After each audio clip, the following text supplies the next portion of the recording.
حيكم عيوني، حيهم، حي الشباب، حي عين البنات، حي عين الشباب. واحدة ايد واحدة حبيبتي خالتي. امين امين يا رب يا خلاف، امين. ان شاء الله تهجم يا رب، ان شاء الله الدعاء مستجيب يا رب، ان شاء الله كل شيء ببالكم يتحقق بجاه ليلة تهجم. بهروم ثانك يو.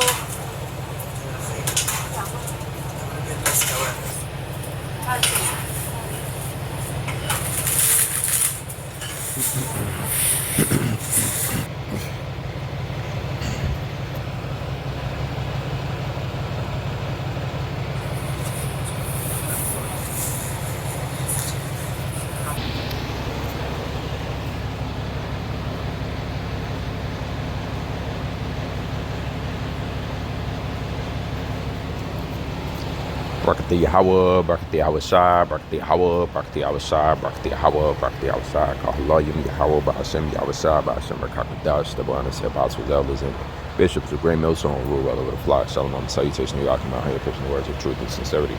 I brought this out. This video was short but edifying. You know, I was just watching these women in their channel that they have on TikTok.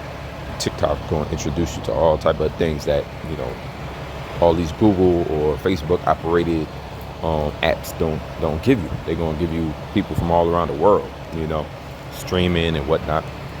And it just popped up on my feed, these women, and basically, as you can see, no scantily clad. You know, I was looking in their eyes, and basically while they was talking, you could see humility for real, because men have them in order. The humility but the strength and power in that humility is there, it's present. They're not like retarded, man. They're not simple-minded, you know. They're women, you know, of a nation who enduring, you know, they sitting down making their food, preparing food, the meals, but most importantly, I noticed that their heads was covered, and then they have this nice dress clothing on, right? Nothing too fancy, you know, but the embroidery is well done. You know, she got flowers on hers. It's very feminine, super feminine, you know, and I just took the time out to kind of appreciate that, you know what I mean? Because we just we're not exposed to that anymore. We really not exposed to that lifestyle, save a few brothers who might have grew up in Islam or something. You never seen, really, truthfully, women cover their heads or wear this type of apparel. This is even more, you know, let's say feminine than some of the Eves I see covering their heads who call themselves Hebrew Israelites, and they cover their heads, they wrap it up, you know. This is even more feminine than that.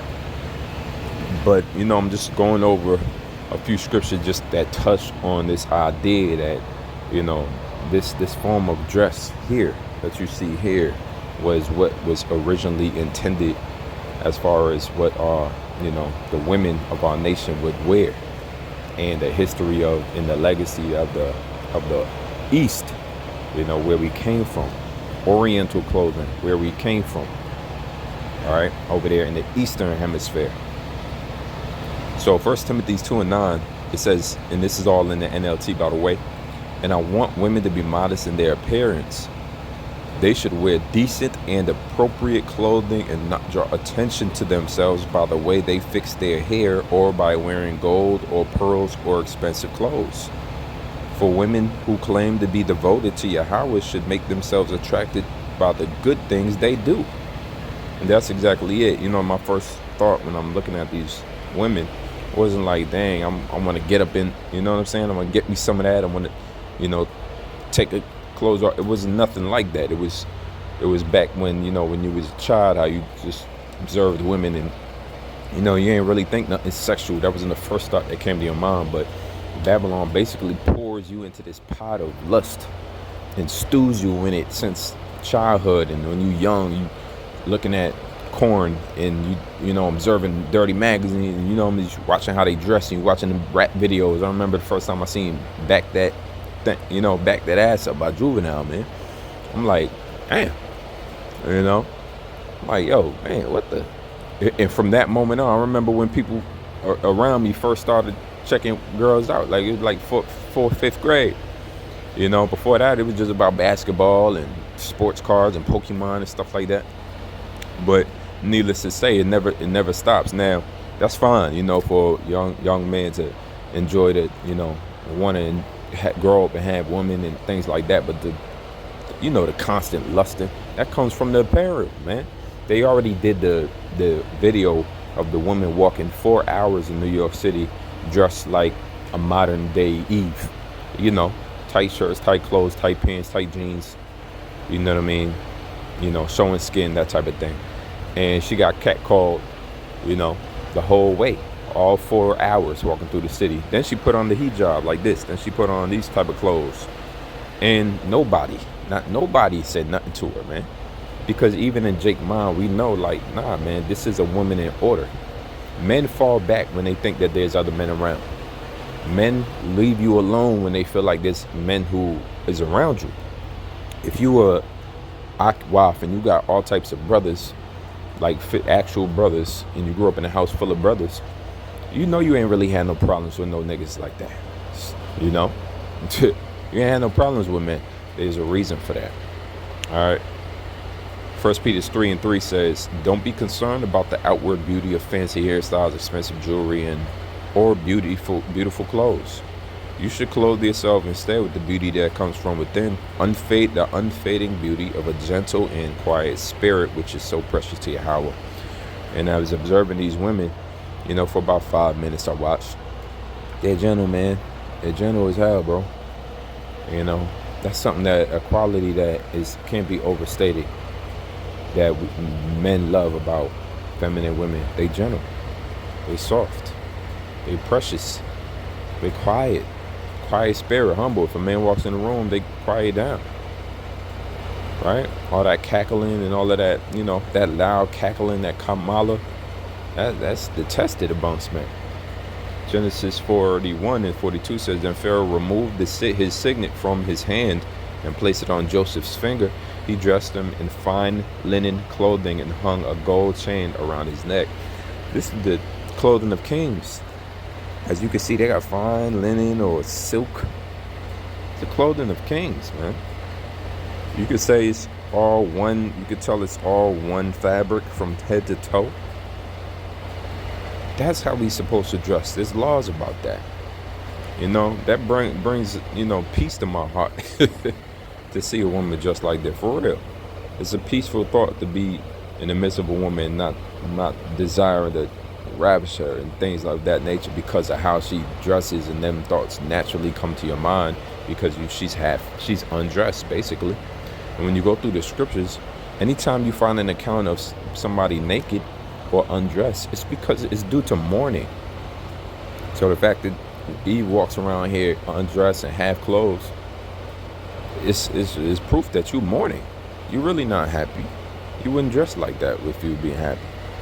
And you can't tell me these women ain't happy, man. They having girls, they got the little cameras on, you know, they making actual money. People send their money while they just do basic things like knead dough and knead bread. This is because men is so deprived from even seeing this visual that they'll send money. It's crazy. Proverbs 31:22 says she makes her own bedspreads. She dresses in fine linen and purple gowns. That's all Jake really want to see. People be thinking we want y'all to back it up and drop it down low and do all of this spin stuff. Listen, you can save that.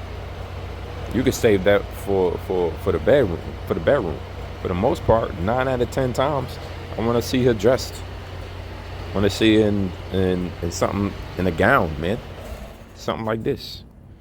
All right, Ezekiel 30, where am I at? Ezekiel 30:16-10 says, I gave you expensive clothing of fine linen and silk.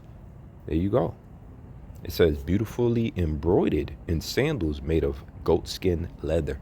So you can see, man, that's the Oriental Eastern way in which our women dressed. And yes, they did dress like that, not because, you know, not only did they like it, but men required it.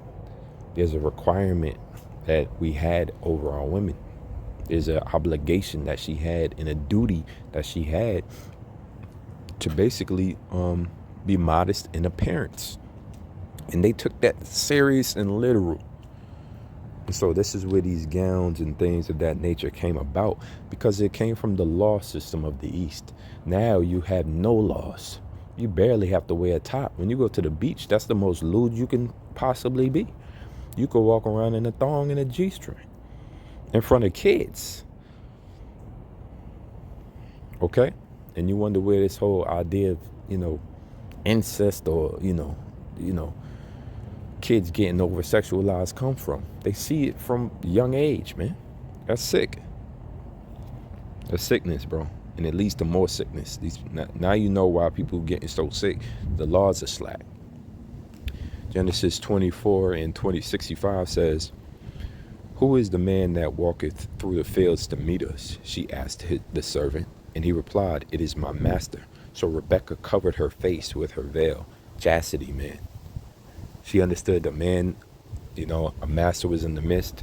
So she covered her face. Shamefacedness, right? Modesty. It's gone now. 1 Corinthians 11 and 4.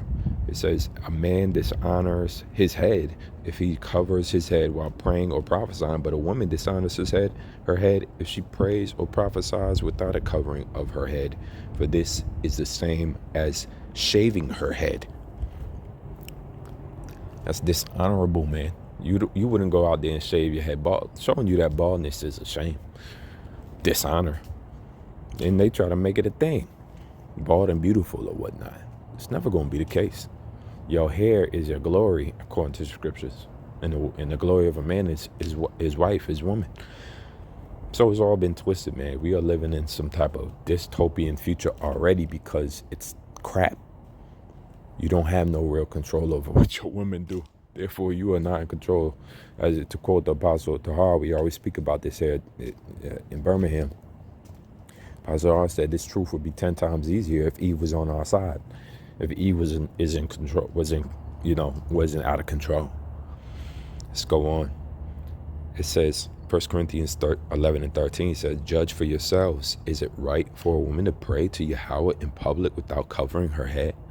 So just the idea of women thinking that they get off all of these prayers and your head is not covered. You're bugging. Brothers and it's in the same length, brothers make sure we take our hats off or take whatever covering off when we pray, so we don't dishonor ourselves. Micah 1 and 8 says, "Therefore I will mourn and lament. I will walk around barefoot and naked." You notice how that's in the same sentence? The nakedness and the barefootedness and the shame or the mourning and lamenting. Because your clothes mean that you're in the right mind when you clothe yourself. These women is in their right mind. And that's all. As I'm observing their eyes and observing how they talk, they're decent, minded women of whatever nation they come from. I believe that she says Syria. All right, let's keep going. We got a few more. It says, "I will howl like a jackal and moan like an owl." Micah 1 and 11, last scripture. "You people in Shaphir go as captives into exile, naked and ashamed." So there you have it. The nakedness is shameful. And Eve loves to be shameful. She has worn shameful like a badge of honor. And instead, the entire nation of women in the world look at you as like, never be like that. Never be like, dishonor yourself like this woman. Eve in America is the epitome of dishonorable women. And because we have no control over our women, Esau is really in power over our women, over our families, over our children. And there's little to nothing that what you could do about it, because he'll interfere in your relationship and make sure you get locked up for whatever you do to your woman. If it's illegal, what he calls DV. And we don't recommend brothers don't deal with Eve at all. If you can, don't deal with a so-called black woman at all, man. Yeah, and that cuts deep for Eve to hear, but so be it. You're dishonored. You're not deserving. You have to become shameful. Most of them just subscribe to this ratchet lifestyle, this ratchet mentality, this dishonorable mentality. Therefore, you won't receive any man that's honorable. You'll only receive dishonor from that point on. If you keep shaming yourself. On the contrary, for the Akwaf that actually are doing right, continue to do right. Continue to do what you're doing. And cover your heads and continue to do what you're doing. All right? Dress like this if possible. If possible. Because that actually looks way more modest than some of the things I've seen Eve doing that call themselves Israelites. Anyway, with that being said, Abarat Dizah. Soon to the next one. Shalom.